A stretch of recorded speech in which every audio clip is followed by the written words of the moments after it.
Good day, this is Dimitri Lascaris coming to you from Phillips Square in downtown Montreal on July 20th, 2025 with my latest rant of the week. Behind me, as you can see and hear, a throng of supporters of the Palestinian people have gathered to denounce the Canadian government's disgusting support for the genocidal entity.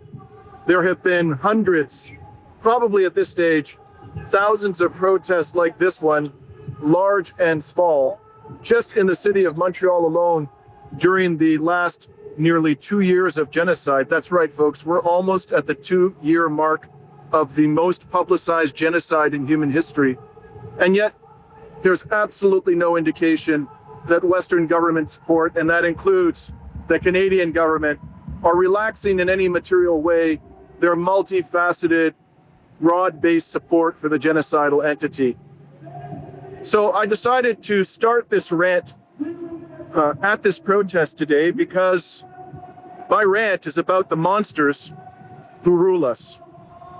Now, before I get into that subject, one about which I have had quite a bit to say since this genocide began, I'd like to address the rather delicate topic of whether Israel can fairly be described as a Nazi regime.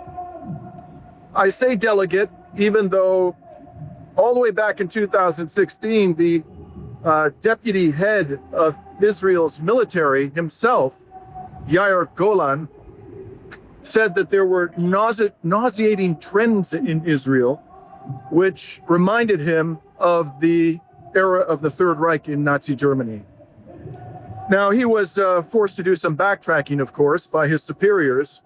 But more recently, we have seen a plethora of similar characterizations of Israel as a Nazi regime coming from some rather prominent figures and Jewish anti-Zionists themselves. One of those prominent figures is former Israeli Prime Minister Ehud Olmert, who said very recently compared Israel to Nazi Germany because of its plan to set up what is clearly a concentration camp in Gaza.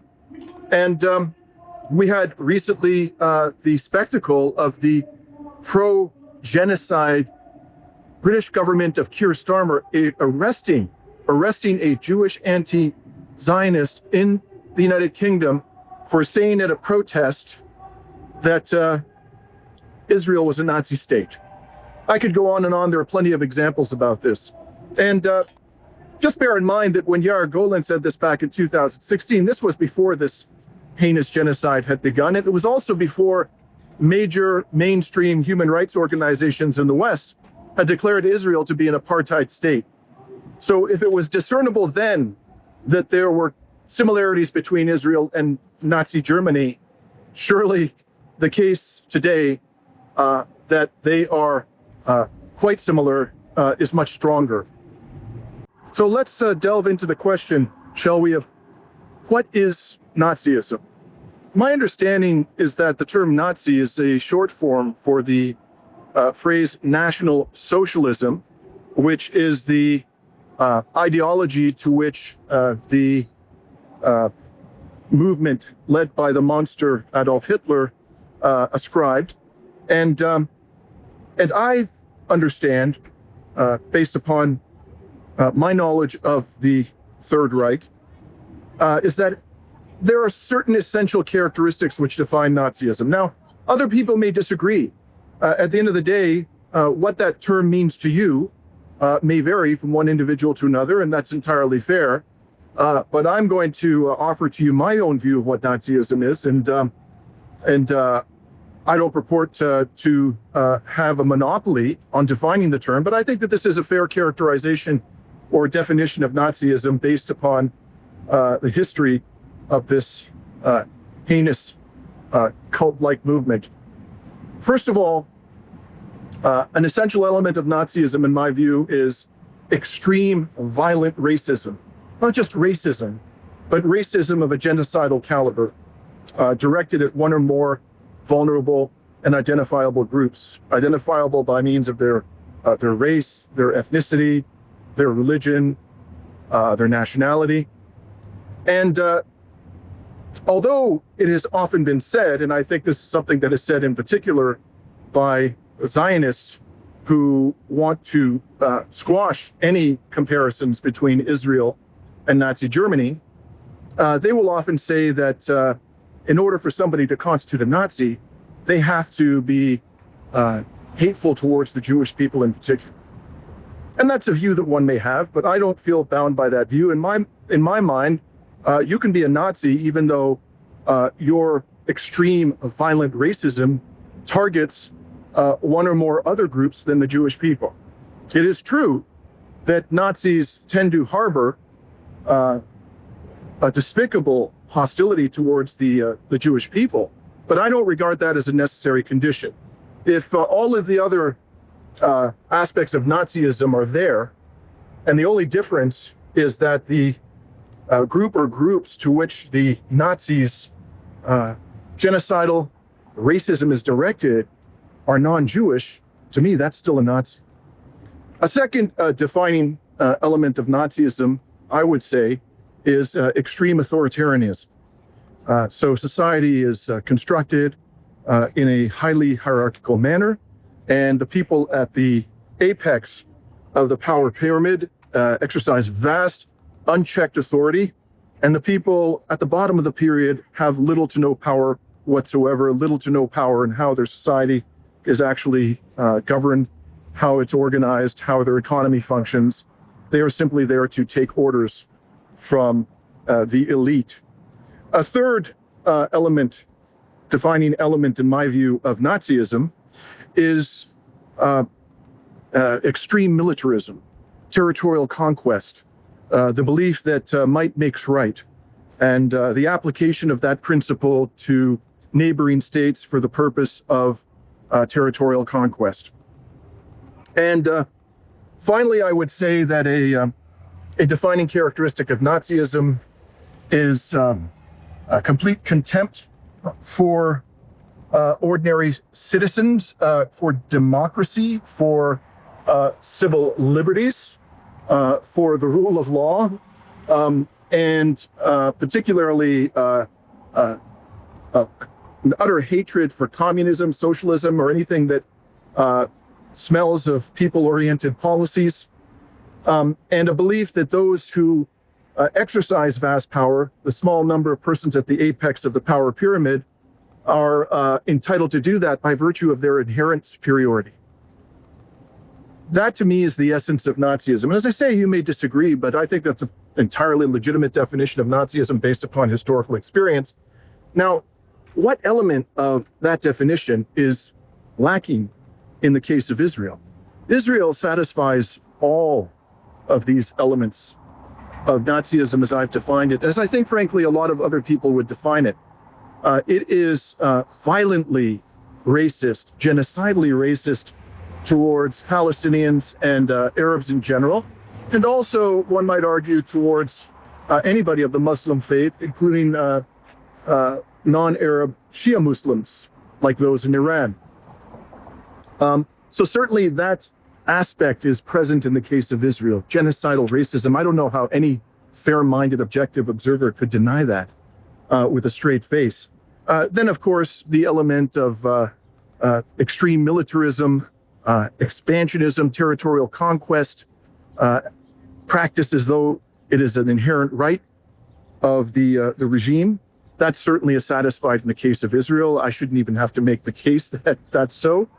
Authoritarianism, as we can see, the Israeli government is becoming increasingly authoritarian, even with respect to Jewish members of Israeli society. For example, the violence that is often inflicted, although it isn't necessarily deadly and it's not comparable to the violence to which Palestinians are subject. Look at the violence to which Israeli police, with the sanction and support of the government, apparently, of the Netanyahu regime, deal with Orthodox Jews who don't want to be drafted into the genocidal military with complete justification, and just generally object to the policies of the Israeli government.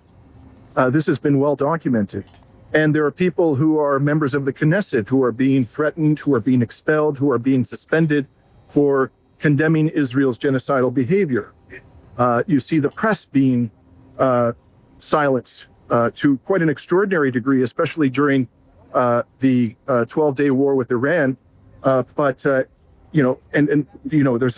one particularly notable example about this is the shutting down of Al Jazeera and the mass murder of journalists, the imprisonment of journalists, the harassment of journalists. So the element of authoritarianism is unquestionably present. And the belief that those who rule at the top of the power pyramid in Israel have an inherent right to do so because of their supposed superiority to the masses. So all the elements, in my view, of Nazism are there. Now, I understand why some members of the Jewish community might be quite uncomfortable and even indignant at that comparison. After all, what they suffered at the hands of the original Nazis, the Third Reich, is unspeakably horrible. But the fact of the matter is that Israel exhibits all of these traits, these essential defining traits of Nazism. And if it upsets you to hear these comparisons, your indignation should not be directed at people like me. I'm just the messenger. Your indignation should be directed at the members of the Jewish community who are behaving like Nazis and who make these comparisons inevitable and justifiable. So please, have a look at the people within your own community, if you're a Jewish person who takes umbrage at these comparisons, who are prompting critics of Israel to employ this kind of language. Now, this brings me to the people who rule us. If I'm correct that Israel is a Nazi regime and can fairly be described as one, what does that say about the people who defend Israel in our society, who, or even worse, who contribute money to Israel or to its military, who authorize the sale of weapons to Israel while it's carrying out this genocide, almost 2 years into this genocide? And that brings me to the Canadian Foreign Minister, Anita Anand. Last month, Anita Anand announced that the Canadian government, after having threatened to sanction Israel for its heinous crimes against the Palestinian people. She didn't call them heinous crimes, but nonetheless, there was a threat that was made alongside the governments of France and Britain to impose sanctions on Israel if Israel didn't stop the settlement expansion and did not introduce sufficient quantities of humanitarian aid into the Gaza Strip. Well, Israel responded to that by continuing to starve the Palestinian population and by announcing the largest settlement expansion in the history of the settlement project, which dates back in the West Bank back to 1967. The largest one. That was the response of the genocidal entity, the Western-backed genocidal entity, to this threat from the UK, Britain, and France. So now the Canadian government and the French and the British were stuck between a rock and a hard place. And how did they respond? They responded by doing the absolute bare minimum. They imposed sanctions on the most extreme members of Netanyahu's cabinet, namely Itamar Ben-Gvir and Bezalel Smotrich. All of us who have followed the insane genocidal ravings of these lunatics during the course of the past 2 years or so, we immediately understood that this wasn't going to change a damn thing, and that it was just window dressing. And in fact, that is precisely what has happened. Not only has there been no mitigation or relaxation of Israel's genocidal policies since Smotrich and Ben-Gvir were sanctioned, but they basically, used these sanctions as toilet paper and arguably have even escalated their demonic persecution of the Palestinian people in Gaza and in the West Bank since that time. And now, since those pathetic, absurd sanctions have been imposed, it has become an almost daily occurrence for Israel's genocide forces in the West Bank to shoot dead starving Palestinians who assemble at so-called humanitarian aid points that the Israelis have established within the Gaza Strip, just to shoot them dead, dozens at a time, including children and women, starving Palestinians. This has become a daily occurrence. This is what has happened after these pathetic, laughable, sick, deranged little sanctions were imposed by Anita Anand and the Canadian government on the worst members of the cabinet of Netanyahu. And what makes this particularly galling is that at the time that Anita Anand announced these sanctions, she reiterated Canada's unwavering support for Israel. Watch this. Canada remains unwavering in its support to the state of Israel. Now, this character, Anita Anand, I happen to know her personally. And I'll tell you how I know her personally. For a long time, up until about 2016, my full-time job was prosecuting class actions against corporate Canada. And the field in which I specialized was stock market fraud. And Anita Anand, at the time that I was doing this work, was not in politics. She was, in fact, a law professor at the University of Toronto, where I graduated decades ago. And in the course of my doing my work, because she specialized in investor protection, I interacted with her in a professional and courteous manner on numerous occasions. And I never imagined that Anita Anand would stoop to the level of supporting a genocidal entity in the course of its commission of a genocide. This is just sickening beyond belief. She has brought disgrace not only upon herself, but on my alma mater. This person was a law professor at the University of Toronto. That is just a terrible indictment of the Canadian legal profession and what is reputed to be the best law school in Canada. I mean, seriously, folks? Now, I don't want to be unfair to the former law professor Anita Anand, because the fact of the matter is, this is a generalized sickness amongst the ruling elite in the West, the support for Israel's genocidal regime. By the way, I omitted to mention that after these sanctions were imposed on Smotrich and Ben-Gvir by the Canadian, British, and French governments, it was revealed that the Carney government, or Prime Minister Goldman Sachs, as I like to call him, had approved the sale of $37 million worth of military equipment to the genocidal regime. So my own view is that if I'm correct in my assessment that Israel is comparable to Nazi Germany and can fairly be described as a Nazi state, a Nazi regime, I don't know what to call people who support Israel other than Nazis. I mean, why would you cut them any slack? They're the ones who are actually enabling Israel's demonic behavior. They're the ones who are facilitating the destruction of the Palestinian people in the most publicized genocide in human history.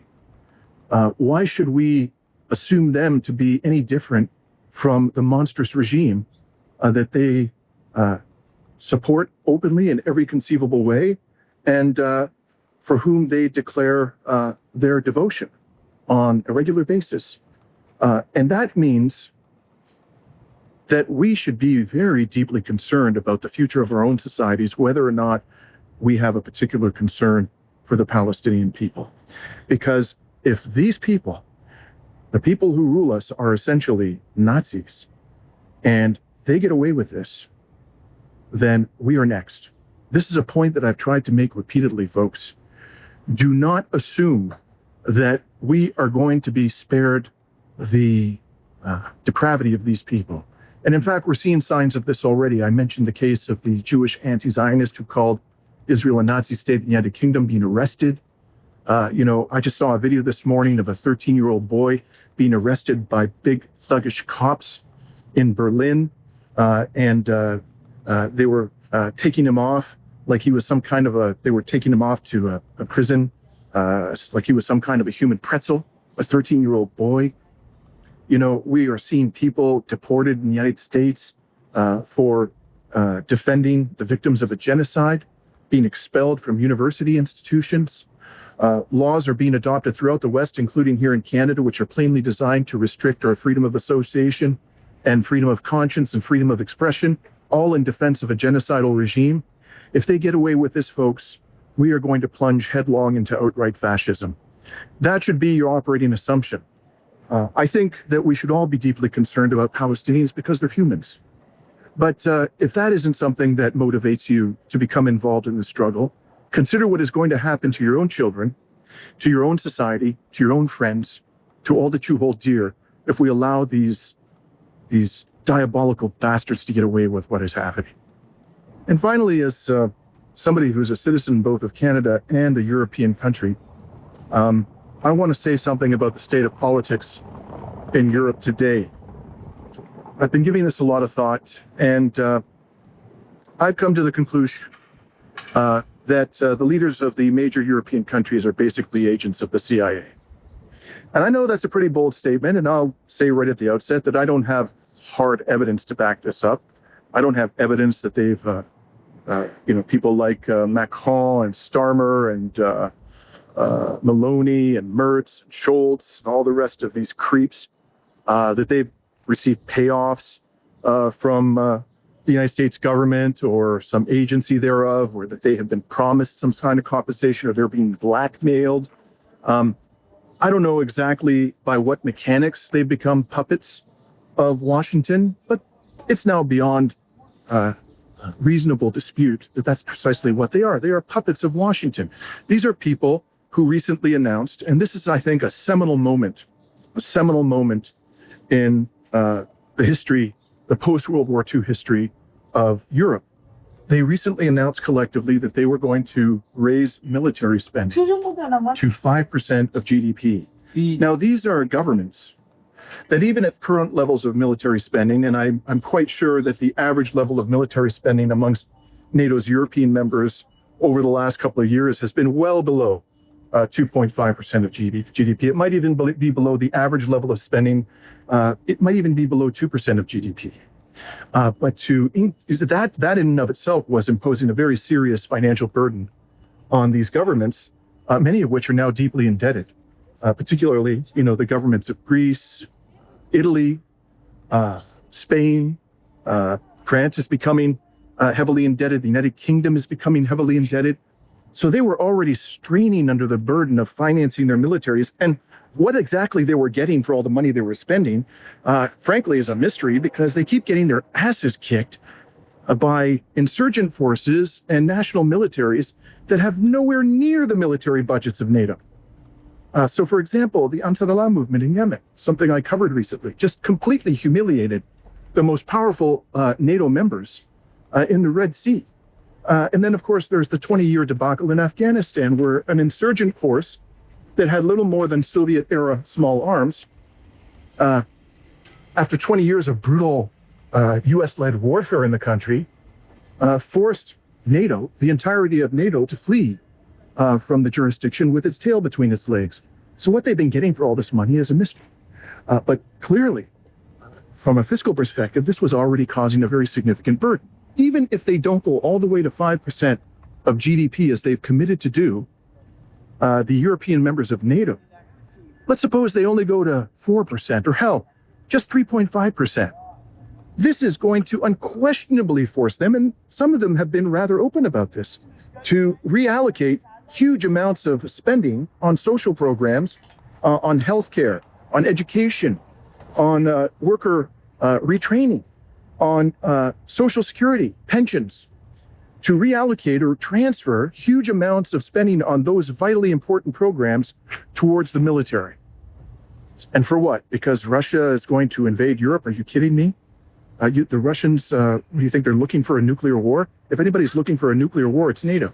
So what they've basically done by committing to spend this truly obscene amount of money every year on their militaries is they are they're literally reshaping their societies forcefully, undemocratically, and they're doing it precisely because that's what the Americans want them to do. In my opinion, what has happened effectively in Europe is that there has been a slow motion coup d'etat led by the CIA and other elements of the American intelligence and national security apparatus. And this has been a coup d'etat that has been decades in the making. And the moment at which it was finally consummated, and my hat is off to the Americans who are behind this. If I'm right in my interpretation of what has happened here, this is probably the most extraordinary coup d'etat that they've ever happened to pull off. Every major European country is now basically a puppet led by a puppet of Washington, who will do what Washington wants, no matter how irrational it may be, no matter how damaging it may be to the interests of ordinary Europeans, no matter how contrary it may be to the will of European peoples. They've pulled off something quite extraordinary from, a hegemonic perspective. All of Europe has been subjected to a massive coup d'etat, and the moment at which that coup was finally consummated, after years of planning, preparation, and implementation, was the day on which NATO governments in Europe announced that they were going to spend 5% of GDP annually on their militaries. Their pathetic, perennially losing, overpriced, and overrated militaries. What exactly are the mechanics of this coup? I don't know. I mean, is it that they have compromat on these people? That they're blackmailing them a la Jeffrey Epstein? It's possible. Is it that they have bribed them? It's possible. Is it that they have made promises to pay them off in the future with some, luxurious, opulent appointments? For example, at the IMF or at the European Commission or at the United Nations? It's possible.